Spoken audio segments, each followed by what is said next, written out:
Hi. So Prayag Kumbh Mela ప్రశాంతంగా జరుగుతుంది అనుకుంటే ఇప్పుడు ఒక తొక్కిసలాట జరిగింది, 30 మంది ప్రాణాలు పోయినాయి, ఒక 100 వరకు గాయపడ్డారని చెప్తా ఉన్నారు.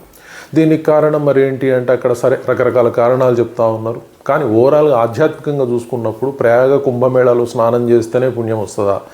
అంత పుణ్యం వచ్చేటట్టయితే ఈరోజు 30 మంది చనిపోయి వీళ్ళు స్వర్గానికి నరకానికి ఎక్కడికి పోతారని చెప్తారు. సో ఇది సరియైన విధానం కాదు. ఎందుచేత అంటే ఎప్పుడైనా సరే శాస్త్రం ప్రకారం చూసుకున్నా కూడా ఈ ప్రయాగ కుంభమేళా జరిగే కాలంలో ఇంట్లో స్నానం చేసిన నీళ్లు తల మీద పోసుకుంటూ ప్రయాగను స్మరించినట్లయితే, తలుచుకున్నట్లయితే ప్రయాగ కుంభమేళాలో స్నానం చేసిన ఫలితం వస్తున్నాయని శాస్త్రాలు చెప్తా ఉన్నాయి. కానీ ప్రవచనకర్తలు కావచ్చు, సాధు సన్యాసులు కావచ్చు, ఇవన్నీ కూడా ప్రచారం చేయరు. ప్రయాగ కుంభమేళకి వెళ్ళండి, 144 సంవత్సరాలు మీరు అక్కడ మునిగితే మీకు పుణ్యం వస్తుంది అని చెప్తా ఉన్నారు. సో దీనివల్ల ఎక్కడికి ఈరోజు 30 మంది ప్రాణాలు పోయినాయి. ఇవి ఎవరు రికవర్ చేయగలుగుతారు? సో ప్రజలు కూడా ఆలోచించుకోవాల్సింది, ఆధ్యాత్మికత అనేది మీకు మంచి చేసే విధంగా ఉండాలి, అంతేగాని మీ ప్రాణాలు తీసే విధంగా ఉండకూడదు.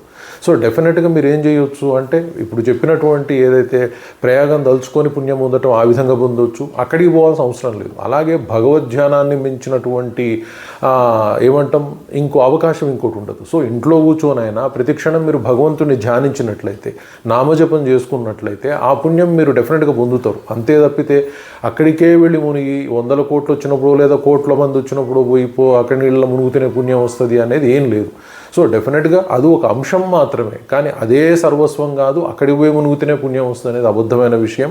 సో ముందు మీరు నేర్చుకోవాల్సింది ఏంటి అంటే నామజపం భగవంతునిది చేసుకోండి, వీలైనప్పుడు కాశీ ప్రయాగ ఎక్కడికన్నా వెళ్ళండి, స్నానాలు చేయండి, మంచిదే. కానీ అది మాత్రమే మార్గంగా వెతుక్కోవటం అని సరియైన విధంగా ఈరోజు ప్రాణాలు పోయినవి ఎవరు తీసుకురాలేరు. ఆలోచించాలి, భగవంతుని ధ్యానంతో జీవితం గడిపితే మంచిది, వీలైనప్పుడు ఇలాంటి పుణ్యక్షేత్రాలు సందర్శిస్తే మంచిది, స్నానాలు చేస్తే మంచిదే. కానీ ఇదే మార్గం అని చేయటం మాత్రం సరియైన విధానం కాదు. అది భక్తులు ఆలోచించుకోవాలి, ప్రభుత్వాలు ఆలోచించేటట్లు చేయాలి, స్వామి సాధువులు సన్యాసులు ప్రవచనకర్తలు కూడా ఇది ప్రచారం చేయాలి తప్పితే మూర్ఖత్వాన్ని ప్రచారం చేయకూడదు. ఆ మూర్ఖత్వ ప్రచారం వల్ల ఆ ప్రాణాలు పోయినాయి. ఆ ప్రాణాలు పోవటానికి కారణం వీళ్ళందరూ అవుతారు. సో డెఫినెట్గా వీళ్ళకు పాపం జరిగే అవకాశం ఉంది తప్పితే ఇది ఎలాంటి పుణ్య కార్యక్రమం అయితే కాదు. ఇలాంటి ప్రవచనాల వల్ల ప్రజలు ఇబ్బంది పడతారు, భక్తులు ఇబ్బంది పడతారు. అందరూ ఆలోచించుకోవాలి. Thank you very much.